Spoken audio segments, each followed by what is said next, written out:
नमस्कार, प्रखर राजपूत को देख रहे हैं आप और आज तारीख है 6 अगस्त साल 2025 और इजराइल, फिलिस्तीन, लेबनान समेत पूरी दुनिया की खबरों के साथ एक बार फिर से आपके सामने हाजिर हुआ हूं। इस वीडियो में हम आपको बताएंगे कि हिजबुल्लाह ने इजराइल को दी है फिर से धमकी और कहा कि जंग की शुरुआत हम बहुत जल्द करेंगे और साथ ही अमेरिका ने भारत के ऊपर लगा दिया है 250% टैरिफ। क्या अपडेट है इसके बारे में आपको पता चलेगा। वहीं गजा के लोगों के साथ कैसा सलूक कर रहा है इजराइल, ये एक अहम खबर है, इसके बारे में आपको पता चलेगा। और साथ ही मिडिल ईस्ट में कई सारे ऐसे बड़े अपडेट निकल के सामने आए हैं जिसके बाद अब मिडिल ईस्ट का फ्यूचर पूरी तरीके से हिल रहा है और कौन किसके ऊपर कब राज करने की उम्मीद से हमला कर दे कुछ कहा नहीं जा सकता। मिडिल ईस्ट और भारत की कई सारी अहम खबरें हैं, एक एक करके मैं आपको डिटेल में बताऊंगा। लेकिन इससे पहले की खबरों को बताना शुरू करूं, आप लोगों से एक सवाल जो रोज पूछता हूं आज भी पूछूंगा कि इजराइल और फिलिस्तीन की इस जंग में आप किसके साथ खड़े हैं। अगर आप इजराइल के साथ खड़े हो तो वो भी कमेंट करके बता दें और अगर फिलिस्तीन के साथ खड़े हो तो वो भी कमेंट करके बता दें। और मेरा यकीन मानिए, अगर आप इजराइल के पक्ष में खड़े हैं तो आप इंसान नहीं हैं, आप जानवर बन चुके हैं। खैर, आप फिलिस्तीन के पक्ष में दुआ करते रहे, तब तक एक करके मैं आपको खबरें बताता हूं। और सबसे पहली खबर निकल के सामने आई है लेबनान से। दरअसल लेबनान में क्या हुआ, मैं पिछले कई दिनों से आपको बता रहा हूं कि लेबनान के अंदर जो सरकार है ये कठपुतली की सरकार है। लेबनान की कुर्सी पे जो बैठा है वो कोई लेबनान का प्रधानमंत्री, लेबनान का कोई राष्ट्रपति, कोई सेनाध्यक्ष नहीं है। ये अमेरिका और इजराइल के टुकड़ों पे पलने वाले कुत्ते हैं। इन्होंने क्या किया कि एक मीटिंग बैठाई और हिजबुल्लाह के आर्मी चीफ नईम कासिम से बातचीत की और कहा कि आप हथियार छोड़ दें, चूंकि अमेरिका ने कहा है कि अगर हिजबुल्लाह हथियार छोड़ देगा तो इजराइल हमले नहीं करेगा, इजराइल के साथ लेबनान के ताल्लुकात बड़े अच्छे हो जाएंगे। अब ये बात जब लेबनान की सरकार ने हिजबुल्लाह से कहा, उसके बाद हिजबुल्लाह के पक्ष में ही बैरूत में प्रोटेस्ट होने लगा। कई सारे लोग हिजबुल्लाह का झंडा उठाए, पूरे बैरूत में कहने लगे कि हम सरकार बदल देंगे लेकिन हिजबुल्लाह को झुकने नहीं देंगे। अब इसी के बाद क्या हुआ कि हिजबुल्लाह की जो चीफ है नईम कासिम, ये IRGC के एक कमांडर थे सईद इजादी। इनको जून महीने में ईरान के ये कमांडर थे सेना के, आर्मी के, जून महीने में जो 12 दिन की जंग हुई, इस जंग में इनको शहीद करने का काम इजराइल ने किया। तो इन्हीं की मेमोरी में, इन्हीं की याद में एक सभा बैठी थी लेबनान के अंदर। इस सभा में नईम कासिम ने वो बात बोल दी जो बात शायद इजराइल को हजम ही नहीं होगी।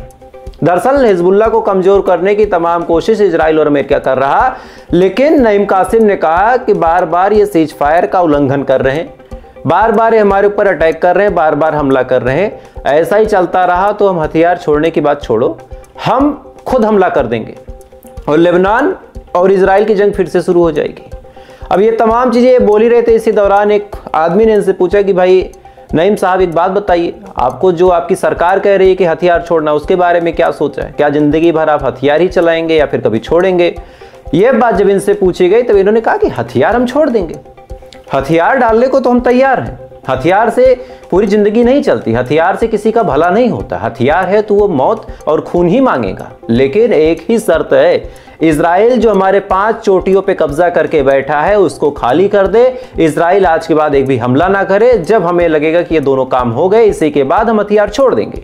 अच्छा, ये तमाम बयान नईम कासिम दे ही रहे थे। इसी दौरान फिर बड़ा बवाल हुआ कि आज लेबनान के अंदर ड्रोन से स्टन ग्रेनेड गिराने का काम इजराइल ने किया, यानी वो बम जो गिरने के बाद फटते हैं, उस बम को गिराने का काम किया ड्रोन से। और ये लेबनान में तब हुआ जब नईम कासिम अपना बयान दे रहे थे। इसी के बाद नईम कासिम ने इजराइल को धमकी देते हुए कहा कि आप सुधर जाओ, नहीं तो फिर जब हम मिसाइलें मारेंगे तो फिर पूरी दुनिया में रोते फिरोगे और कहोगे कि देखो लेबनान की तरफ से हमला हो रहा, हमारा कुछ उखाड़ नहीं पाओगे, लेबनान की आम जनता को मारोगे। फिर लेबनान की सरकार कहेगी कि ये जो लेबनान की जनता मारी जा रही उसमें हिजबुल्लाह का हाथ है। आप चीज समझिए, हिजबुल्लाह भी हमला कर दे और इजराइल हिजबुल्लाह को तो मार नहीं पाएगा, तो फिर लेबनान के लोकल सिविलियन को मारेगा। तो ऐसे हाल में आरोप क्या लगेगा कि लेबनान के लोकल सिविलियन को मरवाने का काम हिजबुल्लाह कर रहा है। खैर, अगली खबर का रुख करते हैं और अगली खबर आपको बताता हूं। द गार्डियन एक नामी गिनामी चैनल है, इस पे रिपोर्ट छपी है। अक्सर ये सवाल उठता है कि जो गजा में मदद जा रही है उसका क्या सीन है। मदद की सीन आपको बताता हूं कि इजराइल का कहना है, IDF ने अपनी ऑफिशियली पोस्ट में कहा कि 785 ट्रक पर हफ्ते जा रहा। लेकिन रिपोर्ट ये दावा करती है कि केवल और केवल 95 ट्रक अब तक पहुंचा है। और जो लोग ट्रक चला रहे थे उन ड्राइवरों का कहना है कि हमें गाजा के अंदर ट्रक ले जाने के लिए जान को हथेली पे रखना पड़ता है। हमारे आसपास इजराइल की सेना फायर करती है, हमारे आसपास इजराइल की सेना गोली चलाती है ताकि हमारा हिम्मत, हमारा हौसला टूट जाए और हम ट्रक लेके ना जाए। और ये बात सच भी है कि आप सोचिए, जो लोग ट्रक चलाते होंगे क्या जज्बा होगा, क्या जुनून होगा कि इधर से गोली चल रही, इधर से ड्रोन से हमला हो रहा है, इधर मिसाइल चल रही और उतना बड़ा ट्रक लेके वो गाजा के अंदर जा रहे हैं। एक आदमी चलता है तो ऊपर देख के चलता है कि कहीं कोई एयर स्ट्राइक ना हो जाए, लेकिन एक आदमी जो ट्रक चला रहा वो ना ऊपर देख सकता है, ना पीछे देख सकता है, ना दाहिने देख सकता है, ना बाएं देख सकता है, सामने रोड पे देख सकता है। कहां से क्या इजराइल हमला कर दे कुछ नहीं पता, लेकिन एक इंसानियत का जुनून है कि वो खाना खिलाने जा रहा। खैर, अगली खबर का रुख करते हैं और अगली खबर गाजा से निकल के सामने आई कि गाजा को पूरी तरीके से कब्जा करने का ऐलान इजराइल ने कर दिया है। दरअसल एक कैबिनेट मीटिंग कल शाम को हुई थी जिसमें यह कहा गया था कि आप खाली करवाओ, आप बंधकों को छुड़वाओ, लेकिन एक कैबिनेट मीटिंग अभी चंद घंटे पहले हुई जिसमें इजराइल के प्रधानमंत्री बेंजामिन नेतन्याहू थे, इजराइल कर्ज मौजूद था और साथ ही जो इजराइल के आर्मी चीफ थे वो थे, बाकी जो सिपह सलाहकार लोग हैं वो मौजूद थे। और इन तमाम लोगों की बातचीत में एक कंक्लूजन निकाला गया कि बंधकों को आजाद करवाने का अब एक ही मात्र तरीका है कि गाजा को पूरी तरीके से कब्जा कर लो, फिलिस्तीन को पूरी तरीके से साफ कर दो और जितने लोग हैं उनको खत्म कर दो। ये ऑफिशियली मीटिंग में नेतन्याहू ने अपने सेना से कहा कि अब गाजा को पूरी तरीके से कब्जा करने का वक्त आ गया। और आपको याद होगा कि ट्रंप ने 3 दिन पहले कहा था कि गाजा को सीज फायर के रास्ते पे ले जाने का और हमास और इजराइल की जंग को खत्म करवाने का एक मास्टर प्लान हमारे दिमाग में है। तो क्या ये वही मास्टर प्लान था कि गाजा को कब्जा करके ही हमास के साथ जंग खत्म की जाएगी या फिर कुछ और था? ये वक्त ही बताएगा। लेकिन इजराइल ने ऐसा घिनौना प्लान बनाया जिसके बाद अब पूरी दुनिया के लोग शर्मसार हैं अपनी खामोशी पे। पूरी दुनिया के लोग अपनी खामोशी पे शर्मसार हैं कि अगर हम टाइम से बोल लिए होते तो इस तरह से एक सन की प्रधानमंत्री ये ना बोल पाता कि गाजा को खाली करना है और गाजा को पूरी तरीके से कब्जा करना है। खैर, अगली खबर का रुख करते हैं। अगली खबर वेस्ट बैंक से निकल के सामने आ रही कि वेस्ट बैंक के अंदर इजराइल ने जितनी वाटर टैंक थे उनको तबाह कर दिया, जो पाइपलाइन गई थी उसको भी डिस्ट्रॉय करने का काम किया और साथ ही जो जनरेटर था उस जनरेटर को भी कब्जा कर लिया है और चुरा लिया वेस्ट बैंक के अंदर से। आज खुद गाजा की हेल्थ अथॉरिटी ने एक बात बोली और कहा कि जितनी जरूरत गाजा के अंदर खाने की है उससे कहीं ज्यादा जरूरत गाजा के अंदर फ्यूल की है, क्योंकि गाजा में कोई बिजली सप्लाई है नहीं। गाजा में केवल और केवल जनरेटर है जो हॉस्पिटलों में जिंदगियां देने का काम करते हैं और पिछले कई हफ्तों से गाजा के तमाम हॉस्पिटल बंद हैं। तो ऐसे लोग जिनको कोई बीमारी है, ऐसे लोग जो घायल हैं, ऐसे लोग जो इंजर्ड हैं, उनका इलाज ही नहीं हो रहा। आज गाजा के हेल्थ मिनिस्ट्री ने, UNRW ने, इन तमाम संगठनों ने कहा कि गाजा के अंदर बहुत जल्द फ्यूल की सप्लाई करनी पड़ेगी, नहीं तो गाजा की मुसीबतें बढ़ती चली जाएंगी। और ऐसे हाल में वेस्ट बैंक के अंदर इजराइल की सेना जनरेटर चुराने का काम कर रही, जनरेटरों को लूट रही, जो पाइपलाइन है उनको तबाह कर रही कि किसी भी तरीके से, किसी भी एंगल से वहां पे फ्यूल ना पहुंच पाए और अगर फ्यूल पहुंच भी जाए तो जनरेटर ही ना बचे जिससे वहां पे कोई इलाज हो सके। तो ये इजराइल की सेना का ऐसा घटिया चेहरा अब लोग एक एक करके जान रहे हैं। पहले लगता था कि इजराइल और हमास के बीच जंग चल रही, दोनों देशों में बस मिसाइलें चल रही, लेकिन ऐसी घटिया पने का काम इजराइल करेगा किसी ने शायद सपने में भी नहीं सोचा था। खैर, ये तो गाजा की अपडेट रही। अब आपको कुछ और अपडेट दे देता हूं। एक देश है यूक्रेन। इन भाई साहब का दर्द ही अलग है। दरअसल इनके पक्ष में इनका एक बड़ा शैतान सफेद अब्बा बैठा है जो इनके पक्ष में कभी कभार बोल देता है। वही अब्बा जो इनको अपने देश में बुला के इनको फजियत किया था, लेकिन जब कुत्ते की दुम कितने दिन सीधी रहेगी। अभी जेलेंस्की का नया बयान आया। जेलेंस्की का कहना है कि हमारे ऊपर जो हमला होता है, हमारे ऊपर जो मिसाइलें आती हैं, हमारे ऊपर जो ड्रोन्स आते हैं, उन सब के जो पार्ट्स हैं जब वो गिरते हैं और जब वो डिस्ट्रॉय होते हैं, फटते हैं, उसके बाद जब हम उनके पार्ट्स को देखते हैं तो उस पर मेड इन इंडिया लिखा होता है। यानी रशिया भारत में बने ड्रोन का इस्तेमाल करके यूक्रेन को मारने का काम कर रहा है। यह जेलेंस्की का पहला बयान निकल के सामने आया। इसी के बाद ट्रंप भाई साहब बोलते हैं कि भारत जो है वो रशिया से तेल खरीदता है, उसके बदले रशिया को पैसे देता है और उन पैसों का उपयोग रशिया गोली बारूद खरीदने में, बनाने में करता है। उस गोली बारूद को यूक्रेन के लोगों के ऊपर इस्तेमाल करता है और इस वजह से यूक्रेन के लोग मारे जा रहे हैं। इधर जेलेंस्की का बयान निकल के सामने आया, इधर ट्रंप का बयान निकल के सामने आया। इसके बाद ट्रंप ने अभी 4 घंटे पहले भारत के ऊपर 250% टैरिफ लगाने का काम किया।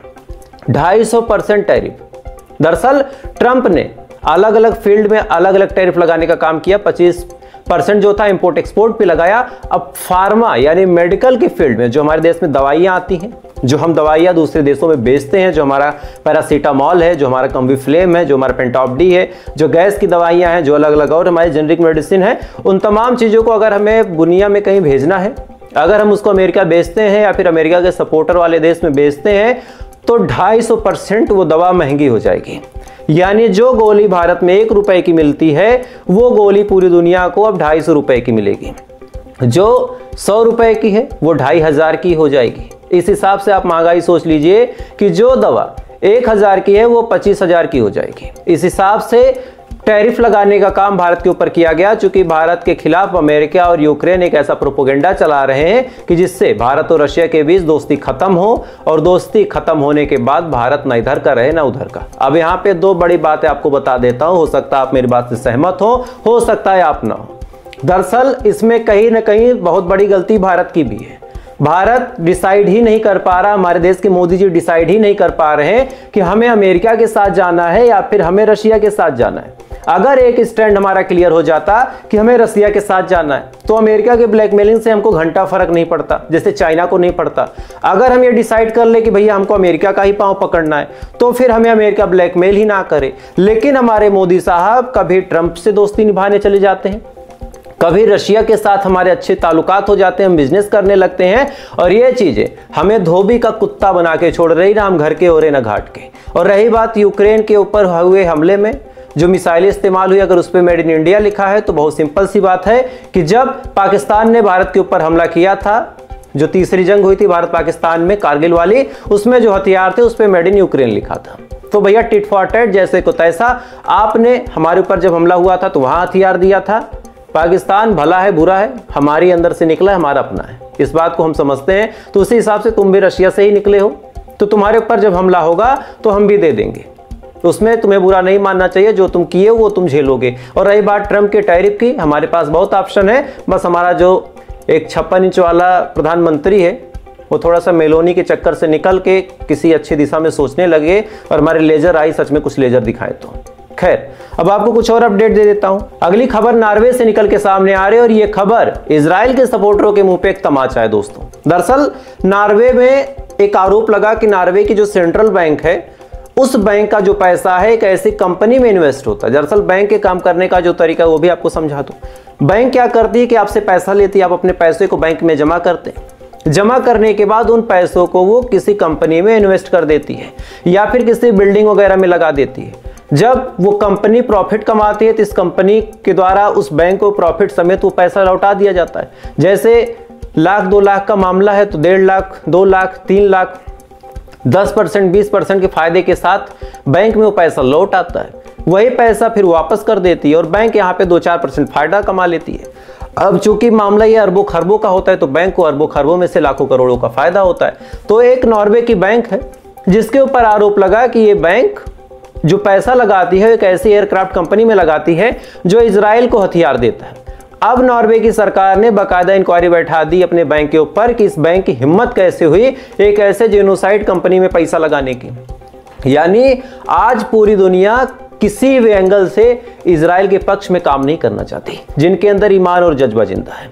अगर ईमान और जज्बा मर गया तो भाई किसी भी एंगल से कहीं भी घुस के काम करो, वो बात अलग की है। लेकिन नॉर्वे जैसे देश जिनके पास अपना खुद का बहुत कुछ नहीं है, बस एक जज्बा है कि हम गजा के साथ खड़े हैं और खड़े नहीं है तो कम से कम इजराइल के साथ नहीं जाएंगे। और यही वजह है कि नॉर्वे ने पैसा विड्रॉ कर लिया और जो सेंट्रल बैंक था उस पर जांच बैठा दिया।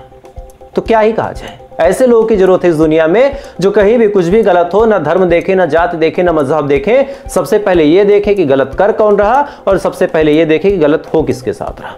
खैर, अब आपको भारत की 2 बड़ी अपडेट देता हूं, उसके बाद इस खबर को खत्म करता हूं, क्योंकि और भी काम और भी अपडेट आपके सामने फिर से लाना है।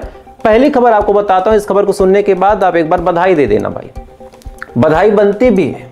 एक शख्स थे संभल के सीईओ अनुज चौधरी जी, इनका नाम आपने खूब सुना होगा, काफी चर्चाओं में रहे, खासकर संभल की जो जामा मस्जिद थी उसके सर्वे में इन्होंने ऐसा काम किया था कि पूरी दुनिया इनकी सराहना कर रही थी। 5-5 लोग आखिर मारे गए थे, कैसे मारे गए कुछ पता चला नहीं। तमाम और धमकियों भरे काम इन्होंने किए। अलग अलग लोगों को बता दिया कि लोग छतों पे नमाज ना पढ़ें, खुले में नमाज ना पढ़ें। ये तमाम चीज़ें हुई। इसके बाद संभल से इनका ट्रांसफ़र हो गया। ट्रांसफ़र होने के बाद ये दूसरी जगह जाते हैं और जाने के बाद वहाँ भी कुछ ऐसा ही काम ये करते हैं, बहुत अच्छा काम करते हैं। अब क्या हुआ कि सरकार ने इनके काम से खुश होके इनको सीईओ से एसएसपी बना दिया, यानी कप्तान साहब। अब तक ये एक सर्कल के मालिक थे, सर्कल ऑफिसर थे, अब एक जिले के ये मालिक होंगे। और उम्मीद है कि जिस हिसाब से इन्होंने संभल में काम किया, ध्यान दीजिएगा, बहुत कुछ बिना कुछ बोले भी बोल रहा हूँ, जिस हिसाब से इन्होंने संभल में काम किया, अगर सरकार के कहने पे इस हिसाब से अगर ये जहाँ की ये एसएसपी साहब बने, जहाँ की ये कप्तान साहब बने, वहाँ भी अगर वैसा ही काम करते हैं तो हो सकता है आने वाले टाइम में ये डीजीपी भी बन जाए, हो सकता है आईजी भी बन जाए, हो सकता है ये ऐसे मुकाम पे पहुंच जाएं कि उत्तर प्रदेश की तमाम पुलिस को इनसे ही ट्रेनिंग लेनी पड़े। क्योंकि तरक्की का दौर सत्ता के गलियारों से ही होके जाता है। और इसका एग्जाम्पल देखना हो तो संभल के सीईओ अनिल चौधरी से आप सीख सकते हैं। पहलवान से पुलिस में गए, पुलिस में फिर ये सीईओ बने, सीईओ से अब एसएसपी बन गए, और उम्मीद है वो दिन दूर नहीं जब ये भाई साहब आईजी डीआईजी बन जाएंगे। बधाई इनको दे दीजिएगा कमेंट में। तब तक एक और अफसोसनाक खबर बताता हूँ। उत्तराखंड में भयानक बाढ़ आई है दोस्तों, और ये अफसोसनाक खबर है। इस बाढ़ की सबसे बदनसीबी ये है कि इसमें न सरकार कुछ कर सकती है, न सिस्टम कुछ कर सकता है, और ना ही आम आवाम कुछ कर सकती है। पहाड़ों का मामला है। उत्तराखंड में एक जगह लगती है उत्तरकाशी, वहां पे भयानक बाढ़ आई, और इस बाढ़ का खामियाजा ये है, इस बाढ़ की सबसे बदसूरत तस्वीर ये है कि लोग अपने घरों को बहते हुए देखते हैं। 5 लोग मारे गए हमारे अपने देश के, 40 के करीब ऐसे हैं जो इस बाढ़ में बह गए, अता पता कुछ चला नहीं अभी तक, और न जाने कितने ऐसे हैं जिनकी हालत अभी तक नाजुक है, इंजर्ड है, हॉस्पिटल में भर्ती हैं। फाइनली एनडीआरएफ और अलग अलग टीम वहां पे मदद करने की कोशिश कर रही, लेकिन क्या सच में इन लोगों की मदद हो पाएगी? क्योंकि जिस हिसाब से बादल फटा है, जिस हिसाब से बाढ़ आई है, जिंदगी बड़ी मुश्किल है। खैर, जो लोग वहां के उनके लिए ऊपर वाले से आप लोग दुआ जरूर कीजिएगा कि वो लोग सुरक्षित रहें, क्योंकि ये कुदरत का खेल है, और कुदरत के खेल के आगे ना हमारी चलती है, ना आपकी चलेगी, ना किसी सरकार की चलेगी, ना ही सिस्टम की चलेगी, तो क्या ही कहा जाए। खैर, तो फिलहाल ये थी पूरी कहानी इजराइल फिलिस्तीन लेबनान की। आपको मेरी खबरें कैसी लगती है एक बार कमेंट करके जरूर बताइएगा। वीडियो अच्छा लगा हो तो लाइक सब्सक्राइब करके अपना प्यार दे सकते हैं। बाकी थोड़ी देर बाद आपसे फिर मुलाकात होगी इजराइल फिलिस्तीन लेबनान समेत पूरी दुनिया की खबरों के साथ। तब तक आप अच्छे रहें, खुश रहें, ऊपर वाला आपकी हिफाजत